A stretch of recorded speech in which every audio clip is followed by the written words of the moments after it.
night may be long and the dark may be deep, but the answers are there to be found. Whether it's the normal, the abnormal, or the paranormal, you're in the right place. Let's go beyond reality. I feel like there's 72 things I haven't done. You kind of have a checklist of things you need to do before the show starts, and I feel like there's 72 things that I've missed.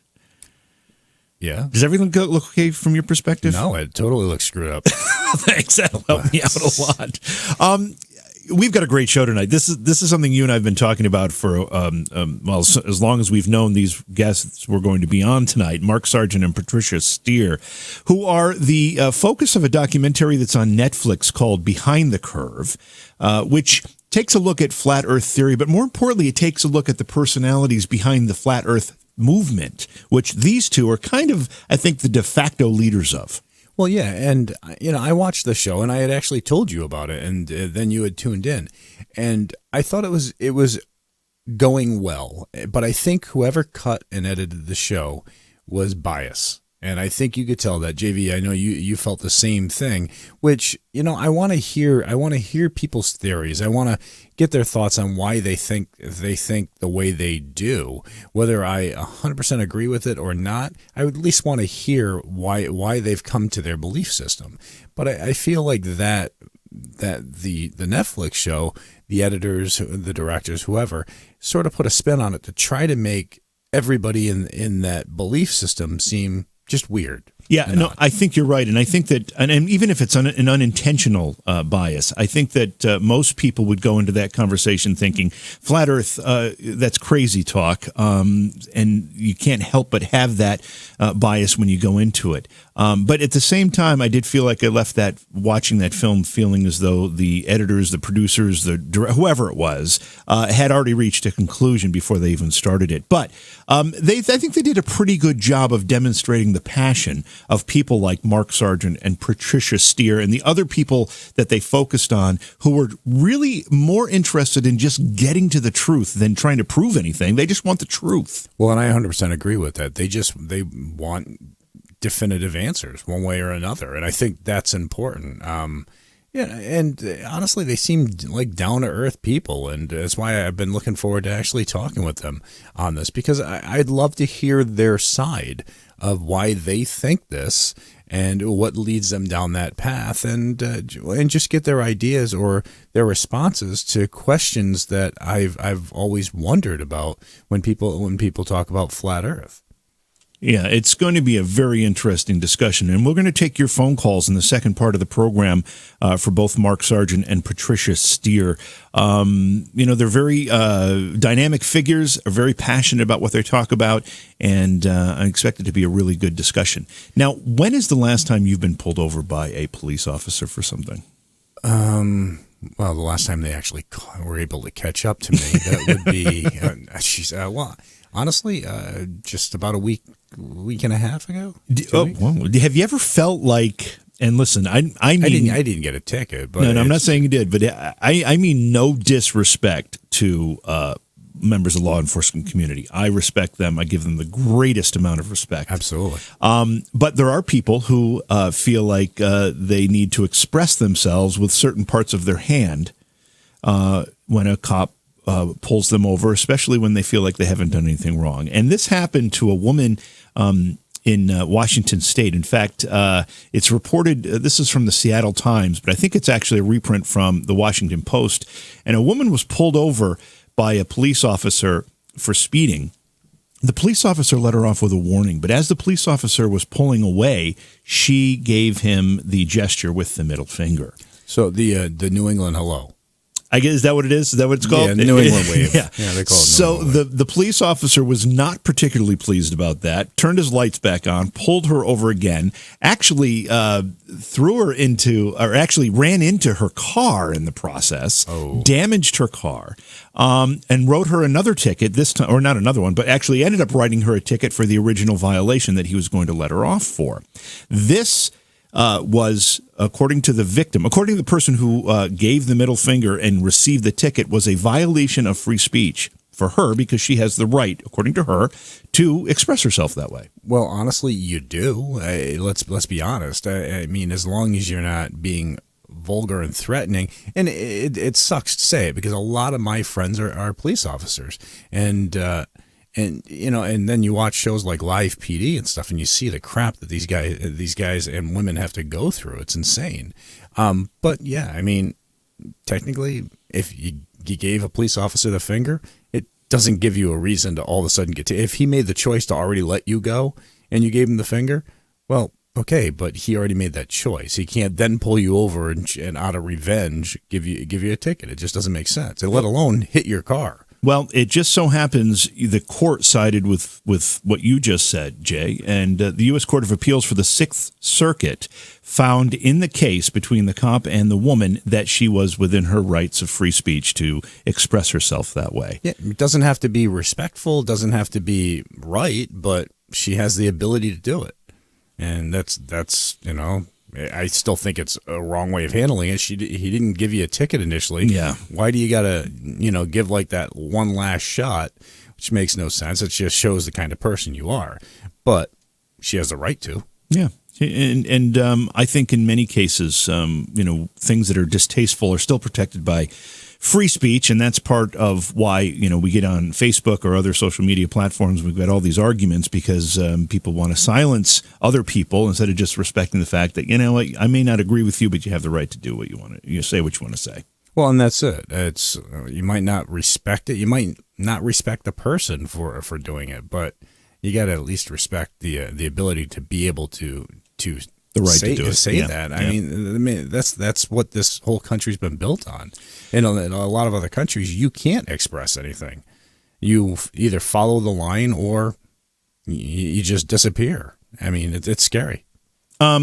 Looking ahead to tomorrow night, we're going to be talking with Sherilyn Darcy, who is a botanical explorer, also a natural history author and an artist, and she specializes in the study of floroethnobotany, which is the connections between people and flowers. These can be cultural connections. They can be metaphysical or spiritual or medicinal or practical. What? Buds. That's what I mean.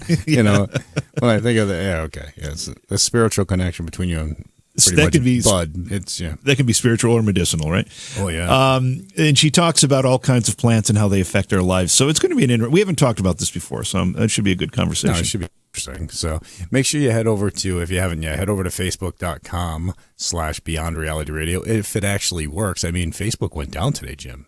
Yeah, I know. I was trying to do some work, and every time I tried to post something, it said, "Sorry, there's an error. We'll let you know when it's bet." I don't even know. It was all day. Which, my God, I mean, I saw people walk out of their house who haven't been out in years. Yeah, they were like squinting. It was like, they were like part vampire. But no, it actually went down for a few hours today, and that's the thing. I mean, I hate the fact that we're so connected to a social media platform like that.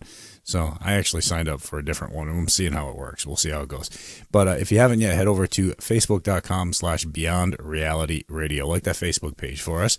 Then head to BeyondRealityRadio.com. You can find all the stations we air on. You can download the free smartphone apps, or you can listen live right there from the website. If you download the show from iTunes or anywhere else, just take 2 seconds for us and rate it.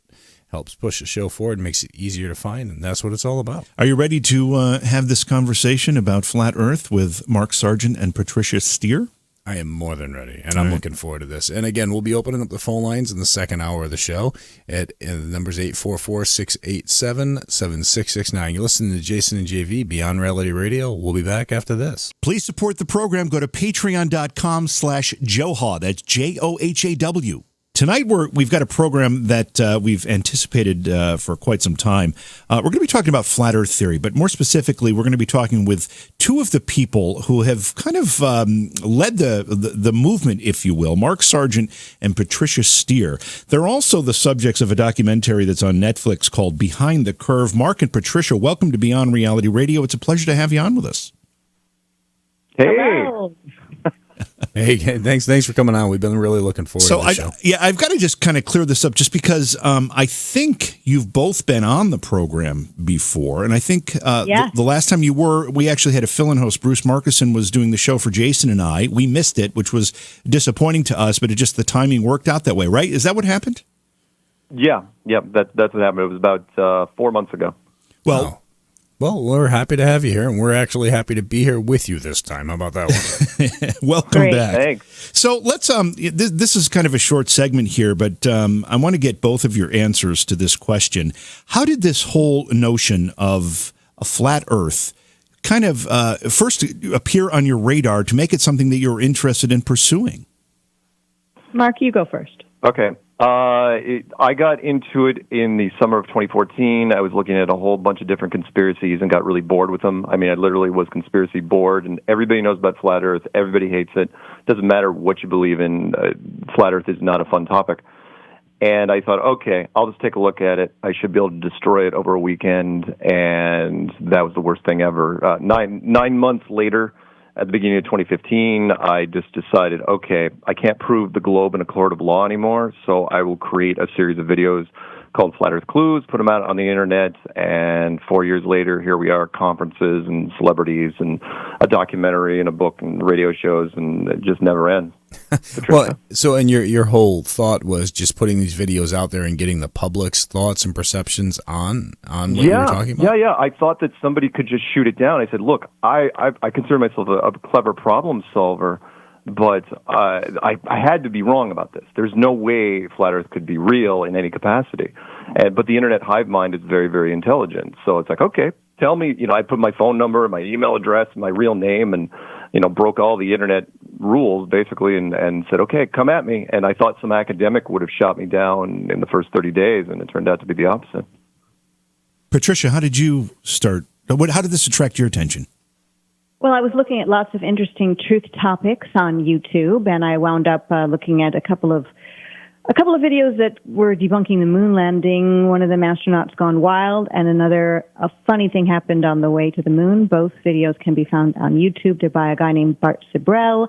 One thing led to another, suggested video, Mark's Flat Earth Clues. And that was March of 2015. Watched some of those and then did some other research, watched other videos, even debunking videos.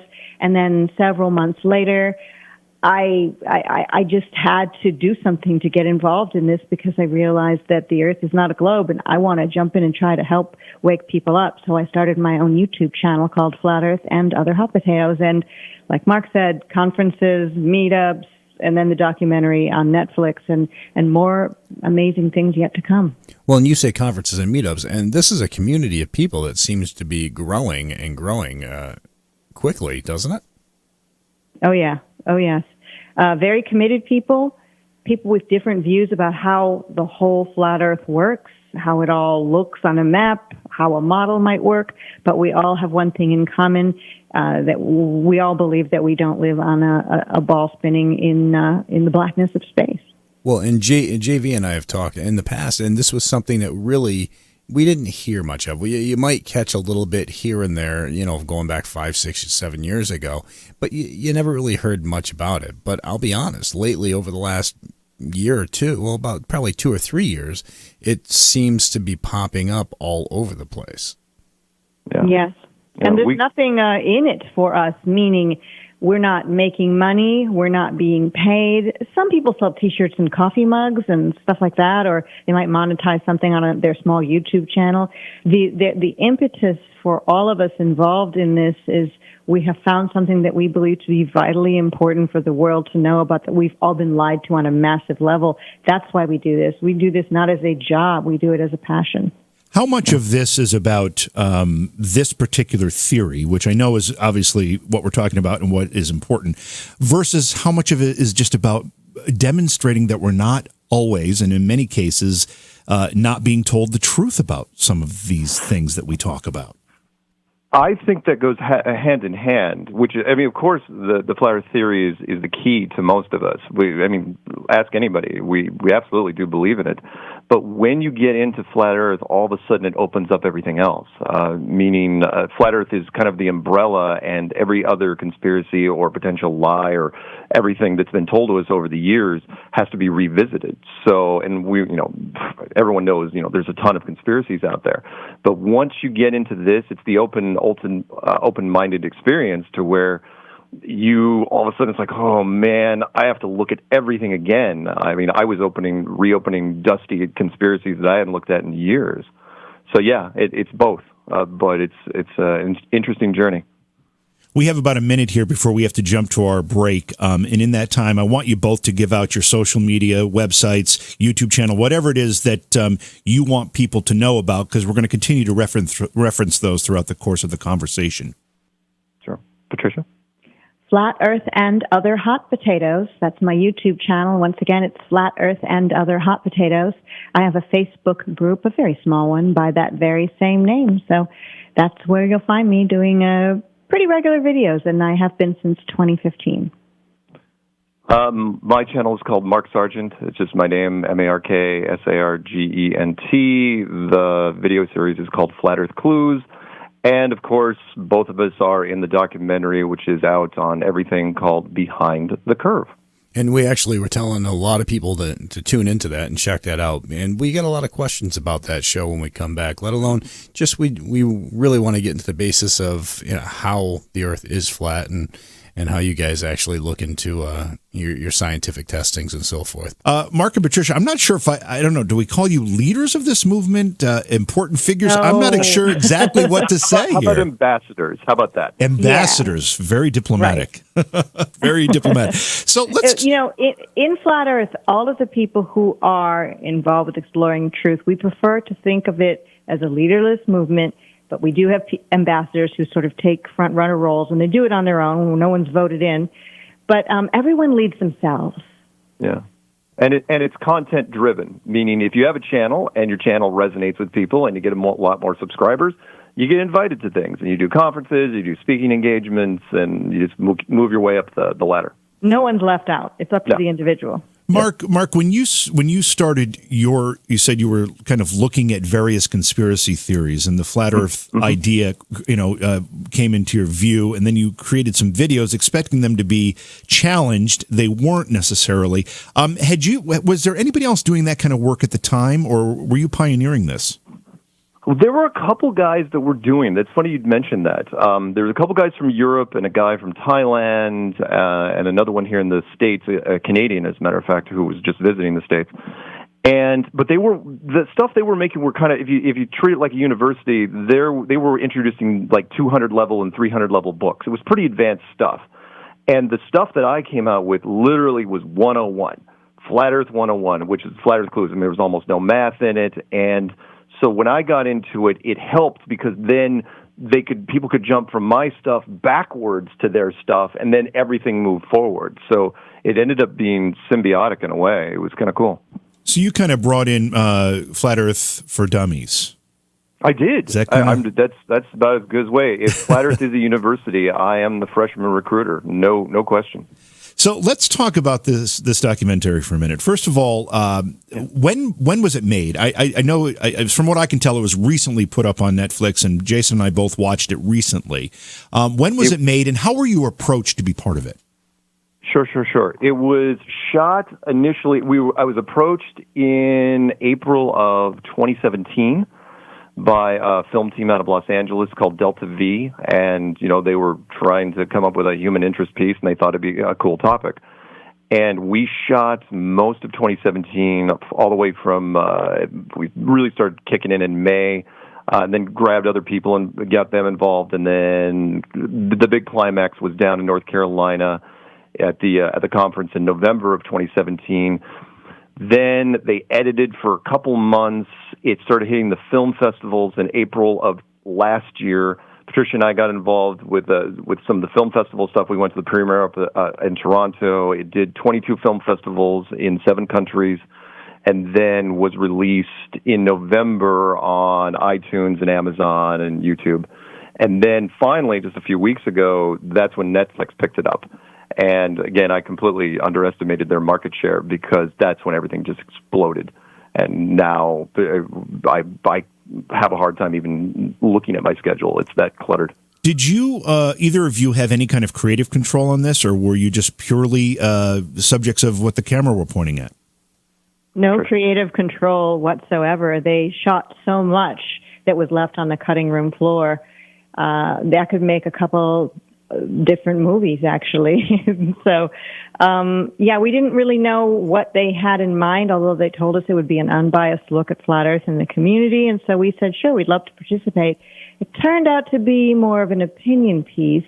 driven by the three small Delta V team members, Daniel Clark and Carolyn Clark, and the other Nick Ander. Nick Ander. They had an opinion that they didn't really share with us from the start, that Flat Earth was, bad or wrong. And they ended up editing things to get that point across. Anybody who watches it, even if they think Flat Earth is bad and wrong, they can see the parts where they made it evident that it was an opinion piece, not a documentary with a neutral stance. Well, but with all of that in there, we didn't know there would be experts in there, an astronaut, astrophysicist. That wasn't told to us either. So it was all just us being ourselves, doing our daily Flat Earth stuff. That's how it got in this film. Well, and JV and I have been talking. I watched it initially, and I told JV he had to check it out. And that's the one thing that we have talked about. Whether we agree with you or we don't agree with you, fine. But you can tell that there's definitely a biasness in the way they cut and edited the show. And I just, from doing television for the last 13 years, 14 years of my life, I can see that. So they kind of put this spin on it where no matter how they tried to come off, they still sort of put a spin on it to make it seem as if people involved in this are kind of quirky. Quirky, lonely, we're looking for a purpose in life, we'd be lost without the community, we'd hold on to Flat Earth with our bleeding fingertips, even when it's found not to be true. Yeah, we know how they portrayed us. Yeah. Sad, but untrue. There was the reason behind that, and they let it slip in the iTunes director's commentary, which is you can only hear on iTunes, was that it really changed for them. And I was sort of surprised they actually admitted it, which was when we got to the conference and that 12-year-old kid walked up to the microphone and was asking me questions on stage. That's when they thought, okay, we've got to make a stand here. That they had a responsibility to the children. And it's not the first time I've heard this. I heard this from National Geographic and other news agencies, which was, well, it's all fun and games until kids are involved. And I'm going, well, we're not recruiting kids. Flat Earth doesn't care about race or gender or religious preference, and we certainly don't care about age. I mean, we're not like a cigarette company with Joe the Camel trying to recruit kids. But that's why they tweaked it. It's like, okay, and Patricia may disagree with me, I firmly believe they were going to try to make this thing as neutral as possible. And then it's like, because nobody in the production of this film was a flat earther. And they were very, very clear about that, even now. They'd absorb nothing through osmosis. Anyway, sorry, I rambled. No, it's okay. I got the sense, and Jason kind of pointed out, and you confirmed it, that they were trying to portray a certain type of character would believe in the flat Earth theory. But I also I enjoyed the way they made it real, and they demonstrated how much passion both you, Mark, and Patricia have, plus other people in this community have for, again, finding the truth, whether regardless of how this shakes out, if we ultimately get an answer. But the truth seemed to be the most important thing here. Yeah, absolutely. The truth community means so much to me, and there's something I'm fond of saying, because people say, "Oh, you're doing it for the money." And it's like, "Oh, come on, nobody goes into Flat Earth to make money." Which is, I don't want to be famous. I want to be right. And I don't care, what's the old saying, let the truth come and though the heavens fall, something to that effect. Right. Which is, I know the truth is going to be painful. In fact, National Geographic, they were asking questions I'd never even heard before, which was, what happens when Flat Earth gets out of control? What happens to medicine? What happens to technology? What happens to civilization as we know it?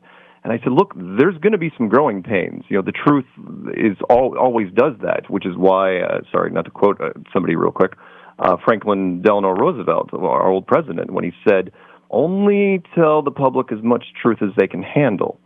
And I disagree. I think in this case, the public can handle quite a bit more truth. Patricia, what I was going to say, but with that, if tomorrow they came out and said the Earth was flat, do you truly think that the public, the world in general, could handle that without?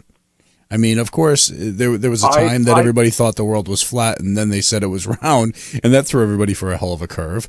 So, but it was easier back 500 years ago because you only had newspapers and most of the population couldn't even read and write. Nowadays, I think because, you were talking about high-speed internet and social media and 6 billion smartphones, you could get everybody on the same page. It would break the internet more than Kim Kardashian's backside, I'll tell you that. Yeah, it would. I mean, there's the potential for a lot of chaos, no question. But at this point, and I'm not being callous when I say this, what do we got to lose?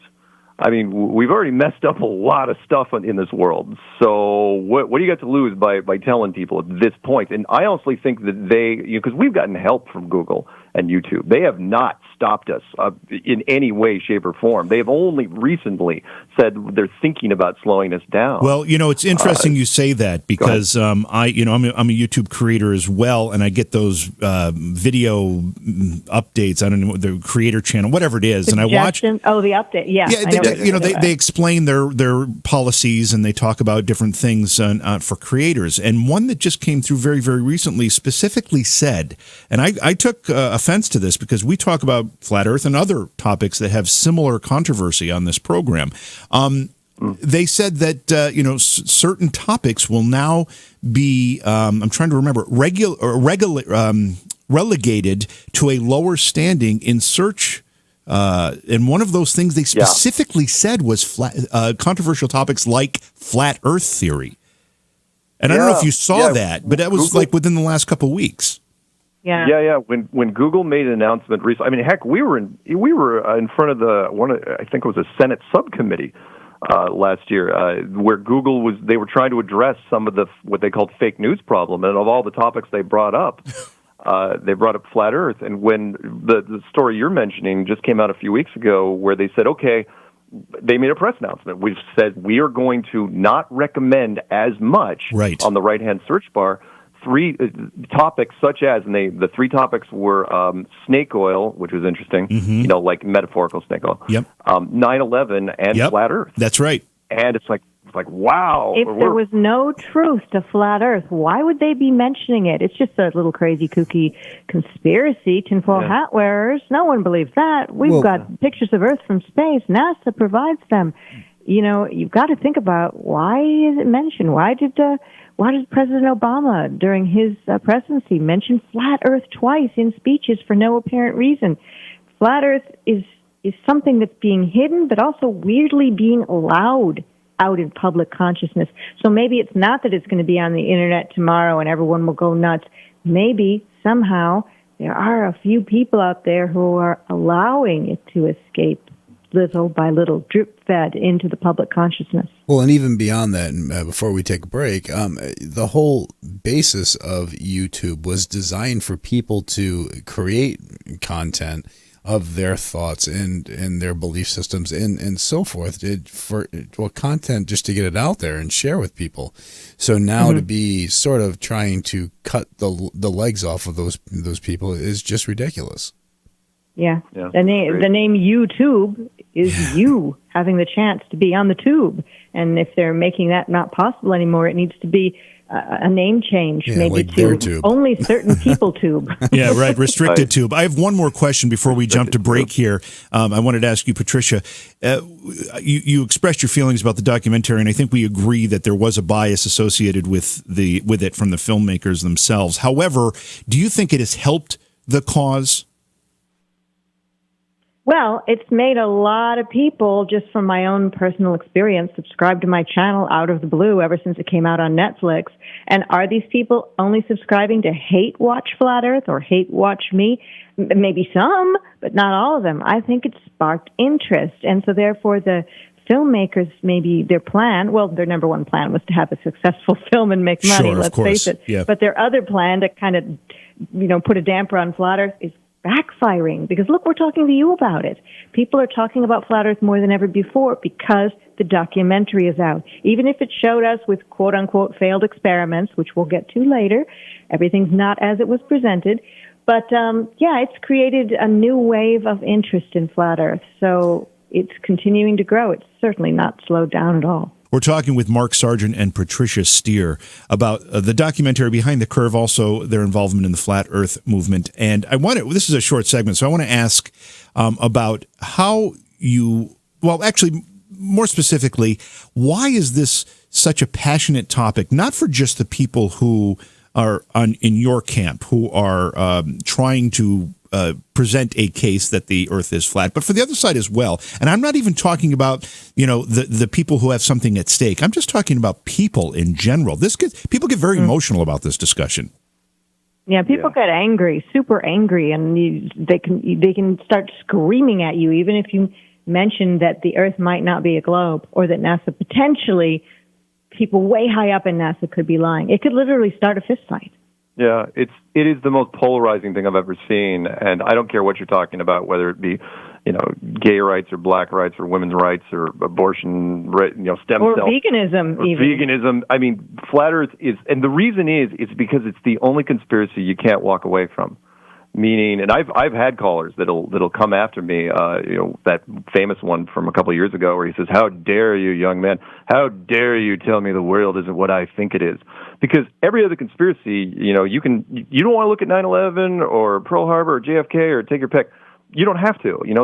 There are secrets that can be hidden in the desert. But you tell somebody that the life they've been living hasn't exactly been authentic, that there's something wrong, all of a sudden it's almost like telling somebody that they're adopted, like a 30-year-old, telling the 30-year-old that they're adopted. And then all of a sudden, it's like they're denial, they'll get angry, and then all of a sudden it's like, wait a minute, what is he talking about? And they'll flash back to their childhood, and it freaks them out because the globe, Neo in the Matrix. Remember? There you go, like Neo in the Matrix. Well, yeah. But I think super polarizing. I think even beyond that, it's more that if tomorrow I found out that the Earth is truly flat, it would change it would change almost everything throughout my life of all these beliefs that I've ever had. A lot of people say, when you tell them about this, it's interesting and all, but how does it affect me? I still have to go to work tomorrow.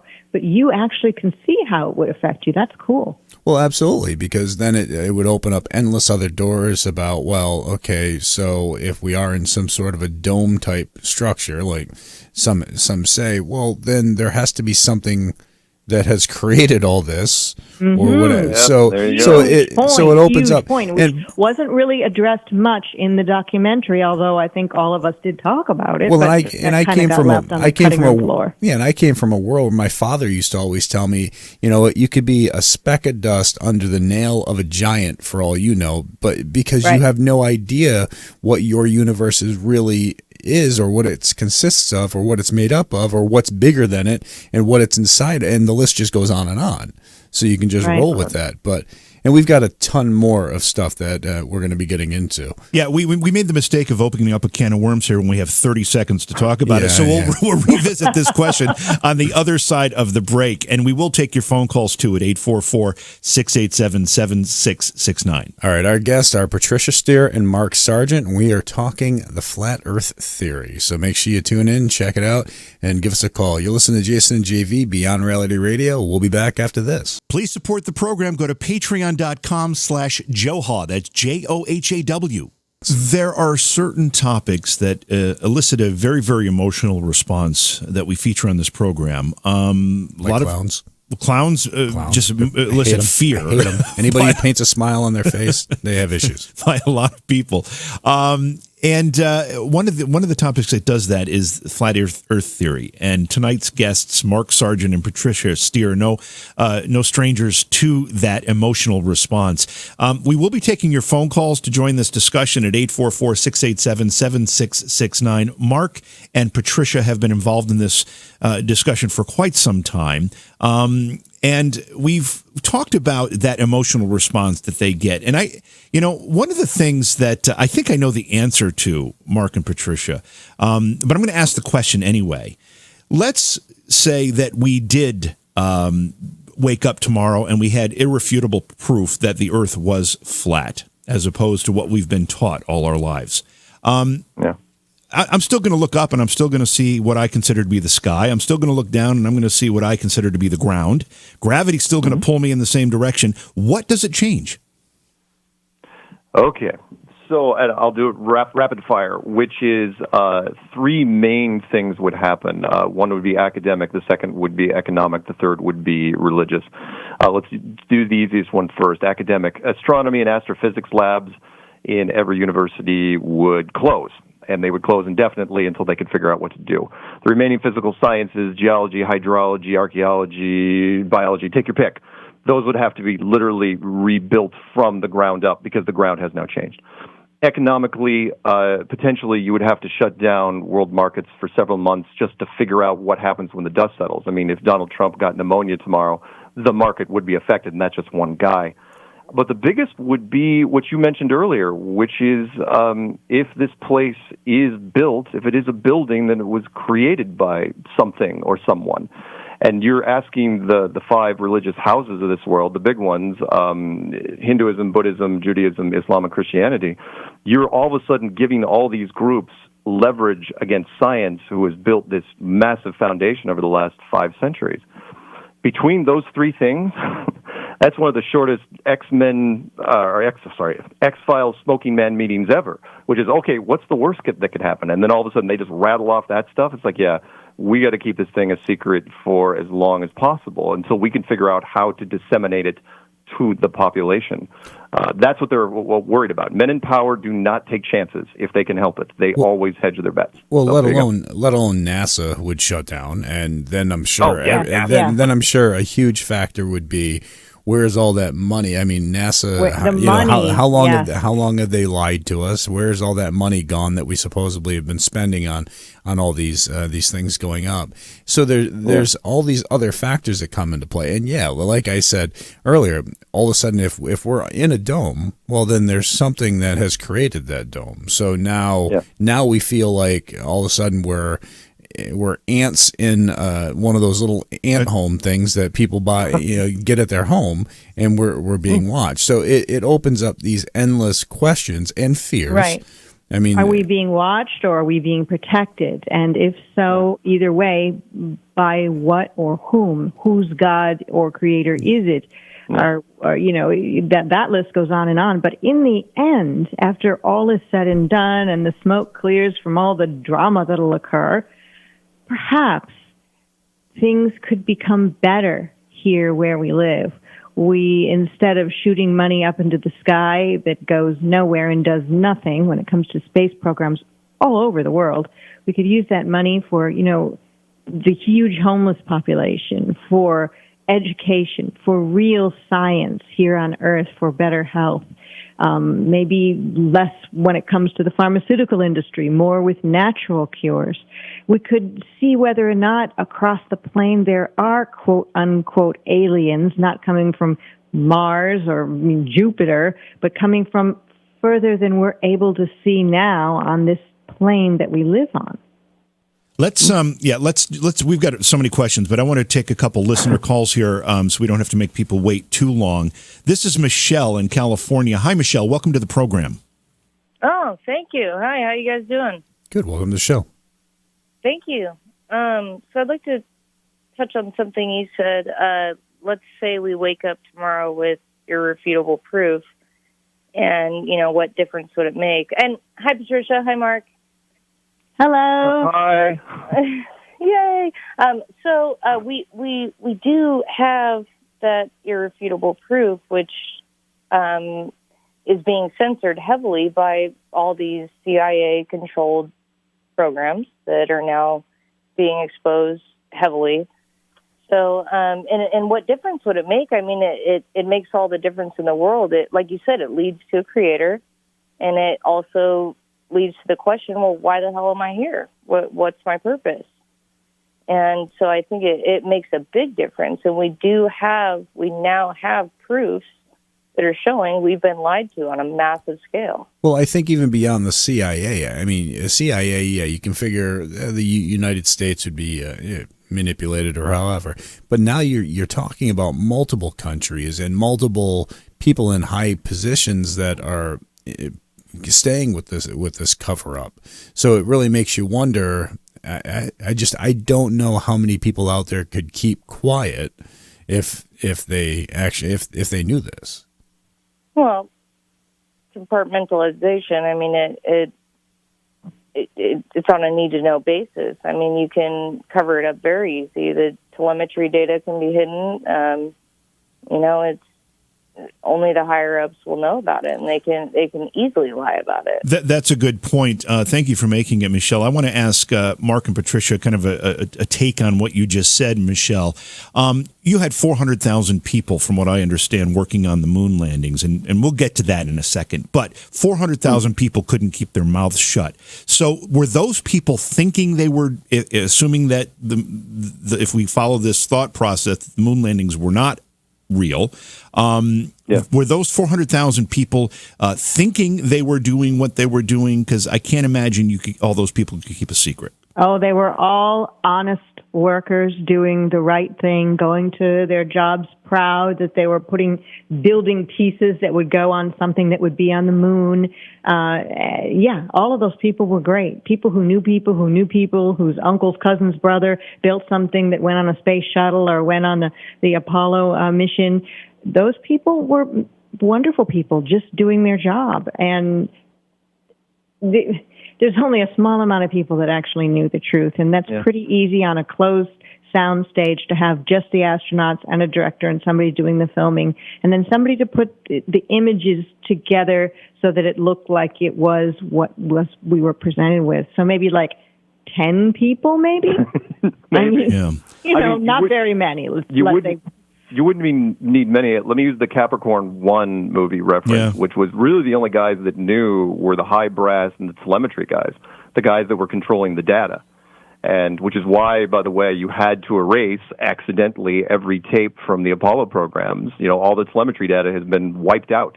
Wow. Lost, apparently taped over years ago. And, they say so. Yeah, well, exactly. But there never really was any. Yeah, but there was never any telemetry data. Anyway, sorry. Go ahead. All right, let's take another call here. This is Kurt, also in California. Kurt, welcome to the program. Thank you so much. I had we're explorers by nature. I think this topic should actually favor everybody, regardless of what side they're on, to find the answers themselves. Go out and explore it. We're explorers. Let's do it. Speaking of which, Mark and Patricia, regarding experiments, you brought it up, and I'd hope to not end this show about future experiments that Flat Earth plans on exploring. That is an excellent point, Kurt, and that's one thing that we preach on this program, if we preach anything, is that it's always good to have an open mind and don't go into a conversation with a predisposed position, because you don't learn things that way. Well, exactly. I mean, whether I agree with Mark or Patricia or not, I respect their beliefs and their thoughts on this, and you always want to be able to hear that. So, before we get to the question that we posed prior to the break, I do want to take another listener call, guys. This is Mike. Mike is calling from Kansas. Hi, Mike. Welcome to Beyond Reality Radio. Hi. How are you guys doing this evening? Good. Welcome to the show. Great. I'm new to the show. I got moved to second shift a couple of weeks ago and was flipping through the dial, and I found this show and kind of got into it. I really dig the stuff you guys are presenting on the radio. Oh, thanks. My question is, I want to go to this with an open mind. I haven't seen a documentary yet. What gave you guys the first idea the Earth was flat, as opposed to what we've all been taught in schools?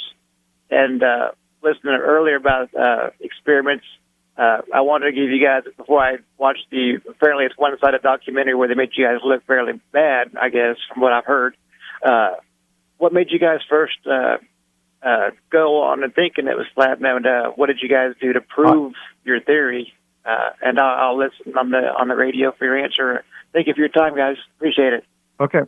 For me, I first got into it because I watched a video by a German guy who was kind of speculating. He was talking about flight routes in the southern hemisphere, and they didn't make sense to him at all. And he was saying that the connections are all over the place, and there's almost no nonstop flights. And the only way they made sense is if the world looked like the UN flag. And he was showing some diagrams, like, oh, that's pretty cool. And then as far as experiments, no, for me it was mostly just connecting the dots, which was I looked at it from the 50,000-foot view, which was, okay, if I was going to build the world, because I dealt with a lot of video game simulations, and I played games for a living. I was in the tech world for a long time. But if I had to build the world, what exactly would I do? And then let's say the powers that be didn't figure it out until about 1960. what would they do to potentially keep it on the down low?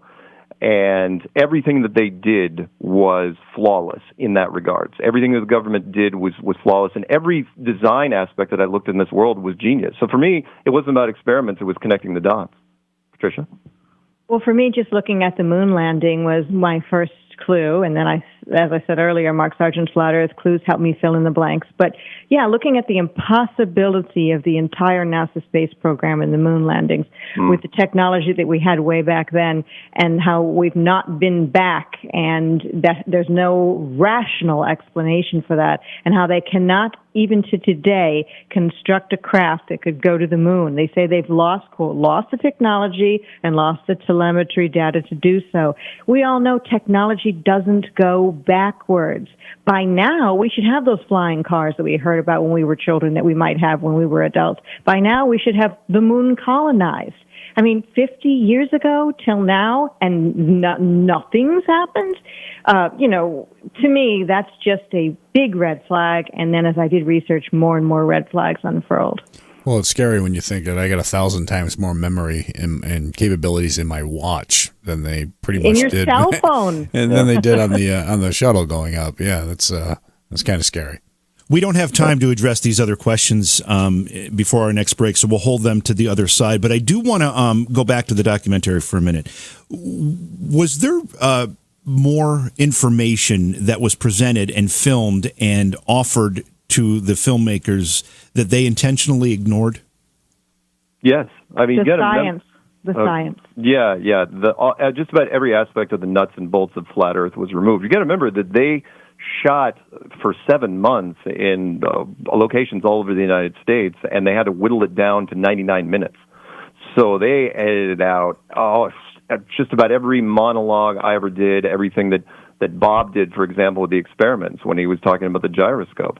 And that was, Bob went into great detail. It's like, okay, what's moving? Is the sky moving or is the ground moving?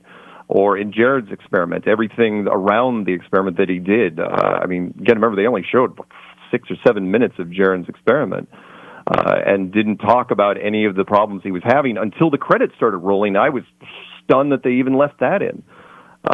So the bigger question, why? Why did they end the movie the way they did? Well, they were trying to take a cheap shot at Flat Earth. If Jaron would have failed horribly, then why is his channel still up? Why didn't anybody replicate what Jaron did on the debunkers side?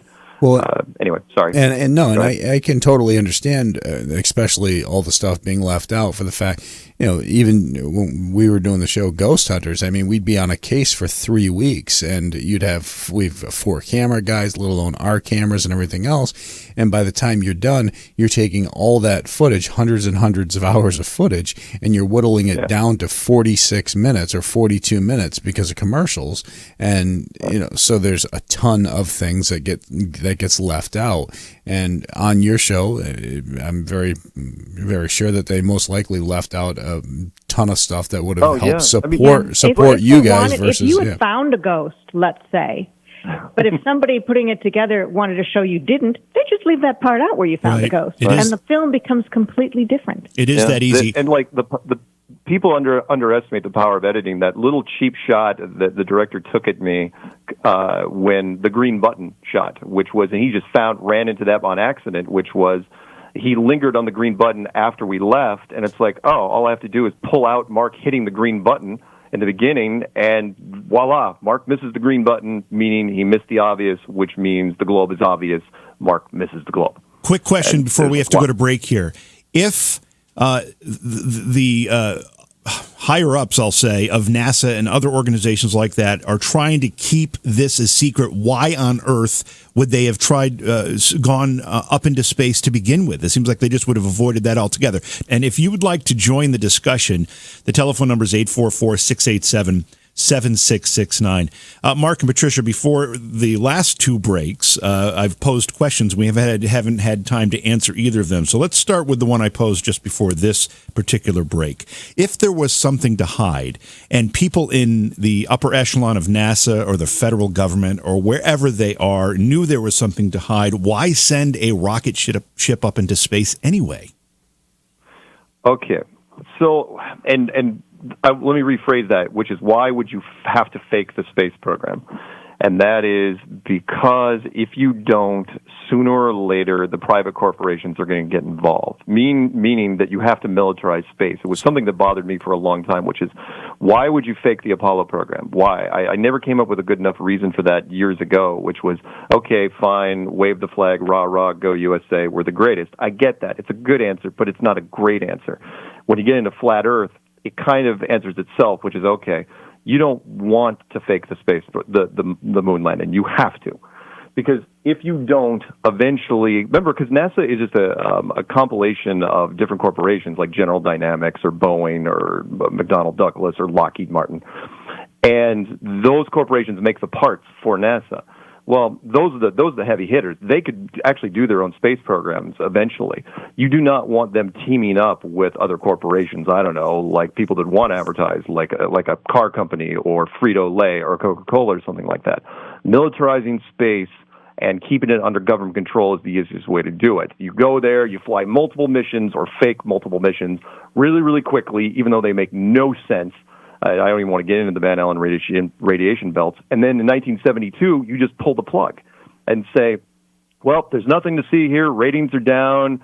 Yep. We're never going back. Good night, everybody. And that's people lost interest is what we were told. Yeah, people lost interest. And so, faking space was a good move on their part, which is the outer edge and the upper edge. So the outer edge, you make the Antarctic Treaty in 1959. And seal off the outer edge, and the same year you announced the Van Allen radiation belts, and then eventually, and NASA was formed in 1958, which you militarized space. So it's a slick little way of controlling all the exits. And you get the thing that they needed to get, a full picture of Earth from space. Although it was completely fake, they needed that very first picture to show people, look, here's where you live. This blue spinning ball. Yeah, Case closed. No more questions. And that pic that Patricia is mentioning was not even taken until 1972 during the last Apollo mission. Yeah, wouldn't it be the first picture you'd ever take if you got on the moon? You were the first man on the moon. Wouldn't you take your Hasselblad camera and train it on home and take a picture of the beautiful blue marble in the blackness of space? Yeah. They waited until. Anyway, sorry, go ahead. No, it's okay. I was going to say that one of the things that's often pointed to when we have folks on the show that are talking about the moon landings themselves and that they were a hoax is the photography question. There's a lot of questions about that photography. Let's go to the other point, because we're going to find ourselves out of time really quickly here. There were experiments done that were either partially shown or not shown at all in the documentary Behind the Curve. Tell us what was left out that we should have seen that may have changed maybe the tone of the film. How about just about every experiment that we performed in 2017? For one, that the documentary team was fully aware of and fully briefed, everything from long-distance photography, and that is, by the way, the most obvious out of all of them, which is we had people running to the beaches just about everywhere that there was a body of water taking long-distance photography. And by that I mean, if the curvature of the Earth is what mainstream says, which is 8 inches per mile or 8 inches per mile squared, then eventually something off in the distance is going to be on the other side of the curve. It's going to be behind the curve. And they showed none of that. They didn't even talk about the massive laser experiment we did over in Hungary at Lake Balaton at 40 kilometers with a military-grade laser that we shot with Guinness Book of World Records standing right there next to us and qualified the whole thing. They talk about nothing involving. Oh, sorry, I get passionate. They didn't even show something as simple as when a ship supposedly disappears over the horizon, proving the curve of the Earth, how we can use the P900 or now the new P1000 camera to bring that ship right back in to show that it didn't go over the curve. And we keep doing that as the ship goes out further and further until our eyes fail us or the camera can't go any further. And that's something that's something that's always confused me. Is I'm a big boat guy. I own boats and I'm out with the kids all the time, and when I see boats off in the distance, but after a period of time I'll see less and less of that boat and it'll disappear on the horizon. Now, so how do you guys explain that then? Oh, yeah. I mean, that camera, next time you're out with the kids, get a really good camera like the P900 or the P1000 and zoom in on that ship that went over Earth's curve. Yeah. and you'll see it again. Yeah, the boat's not gone. In fact, 10 years ago, you absolutely would have had me with that. It's like, yeah, the boats are gone. They're over the horizon, but not anymore. With HD cameras, with optical or digital zoom, you can crank these boats right back into frame. In fact, we've gone so far as to say there's objects we can see so many miles away that the only limit to the distance you can see is the thickness of the atmosphere itself. Because remember, we're just kind of breathing in a thin version of water, and that gets thicker and thicker over time. Long distance, I put a challenge out to science. I said, look, show me a lighthouse, show me a boat, show me a landmass at like 150 miles or less that we can't see.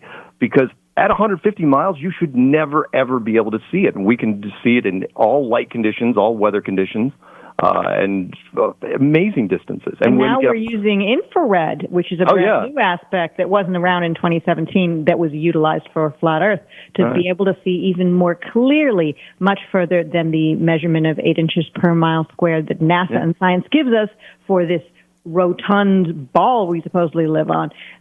We've really, since during 2017 when the documentary was filmed and post, we've done countless experiments using multitudes of methods, and many of those Daniel Clark and the people involved in Behind the Curve knew about and dismissed because it didn't fit the narrative they wanted to tell. All right, let's jump to a listener call here. This is Kosho in Texas. Hi, Kosho. Welcome to the program. Hey, how you guys doing? Good. Welcome to the show. Hey, thank you. Actually, I had a question. You guys kind of touched on it about the documentary and Bob Nodell's measurement that he addressed. He had 15 degrees per hour. He'd found it on a ring laser gyroscope. And so I know it's kind of big news in the FE world right now. And so I'm curious to see from both Mark and Patricia if they, believe Bob that he did. They did see this 15 degrees per hour on the ring laser gyroscope, and if so, what would they attribute it to if not the Earth's spin? I'll just say this really quickly and let Mark take over. Not the Earth spinning, but the sky above us moving.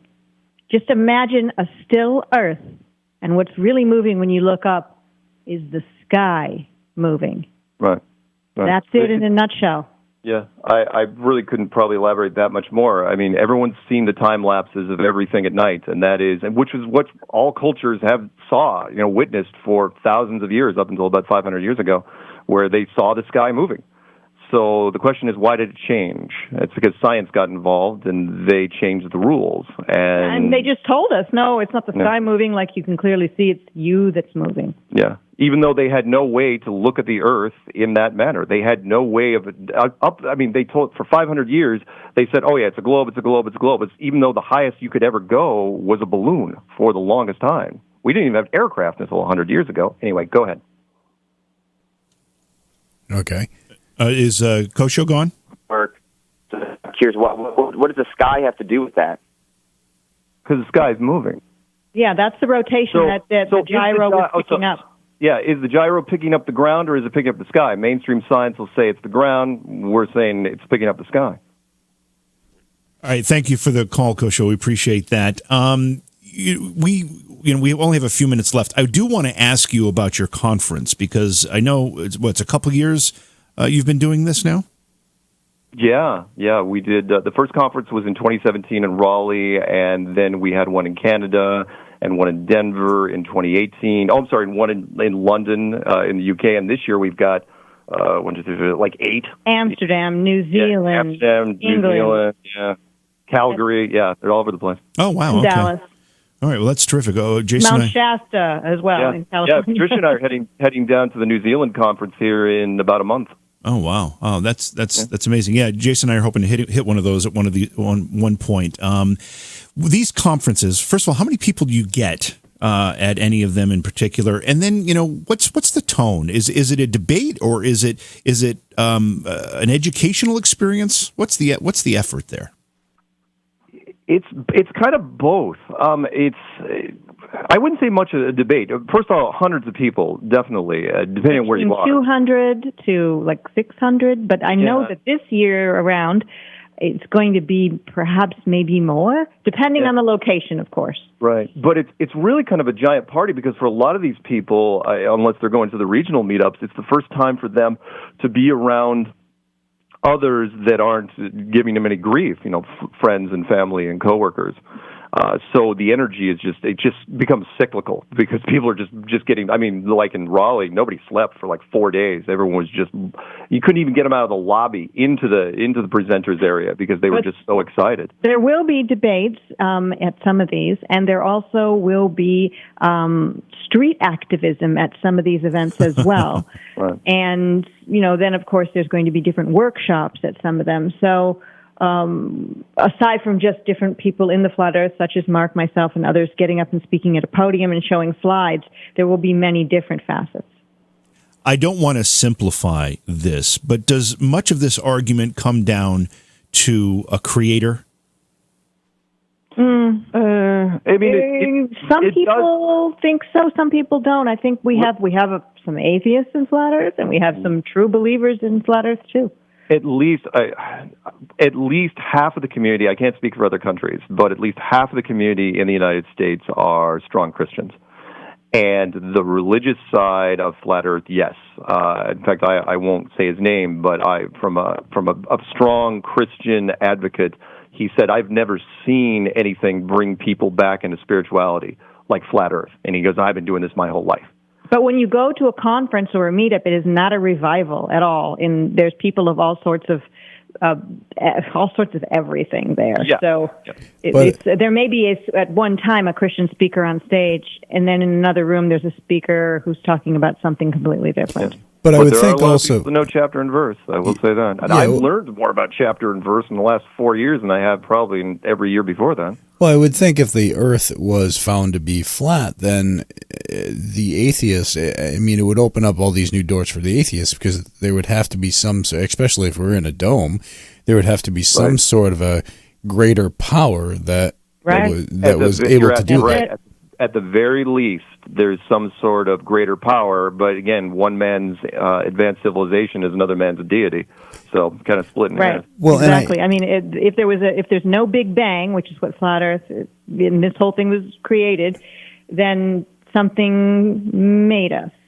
Well, and each person will determine that on their own. Well, and JV and I have talked many times about if aliens were to visit tomorrow, everybody gets this impression that aliens are going to come down. They're going to be somewhere in between the height of 4 feet to 6 feet. And God only, an alien could show up on your planet. It could be the size of a speck of dust. It could be the size of, it could be hundreds and hundreds of feet tall. You never know. They're coming from a different place and different all around. So the fact of the matter is, if we were flat Earth and we're covered in a dome, very possibly there could be this massive thing that would be controlling, just like us as when we get those little ant houses in our house. Those ant farms, those little ant farms. We're huge compared to them, and so forth. Yeah.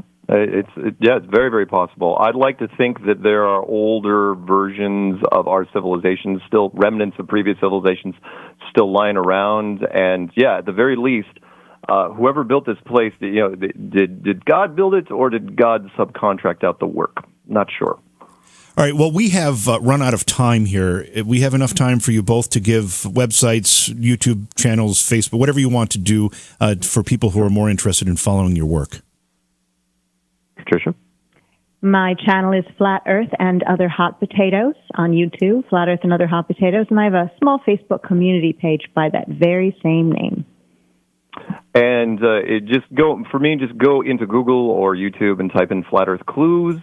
You will find everything you need to know. All my contact information, including my phone number, my address, and everything is in the description box of every single video that I make.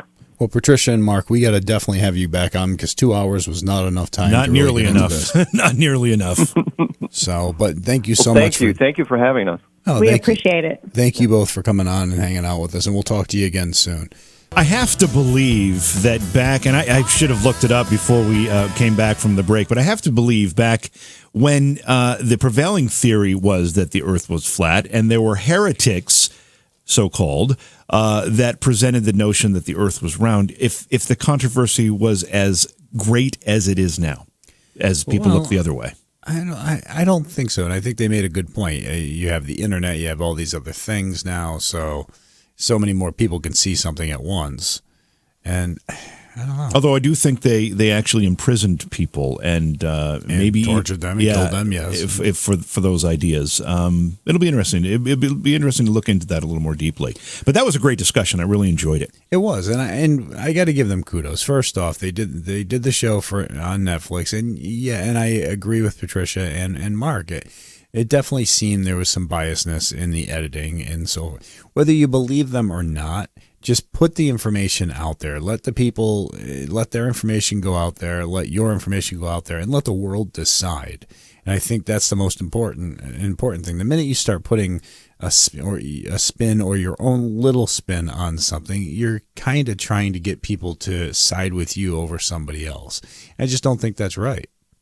Yeah, we will have to have them come back on. They're well spoken and do a good job of presenting their side, despite the fact there are a lot of people that just simply don't agree. But as we say on this show all the time, it's about the discussion, and where you end up after the discussion is completely up to you. Well, that's it. 100%, and that's 100% how we feel. It's we just want to put it out there and let the listeners decide and go from there. But that's going to pretty much do it for us tonight. Make sure you tune in tomorrow, but you're listening to Jason and JV Beyond Reality Radio. We'll catch you all soon. Beyond Reality Paranormal is hosted by J.V. Johnson and produced by Orion Palmer and Slick Eddie Edwards. Like us on Facebook and subscribe to our YouTube channel. Please consider supporting the program either through your podcast platform, click on the link in the description, or on Patreon at Joha Productions. If you'd like to be a guest on Beyond Reality Paranormal, or you have a recommendation for a guest, contact our producer, Slick Eddie Edwards. Eddie is spelled with a Y at slickeddieedwards@gmail.com.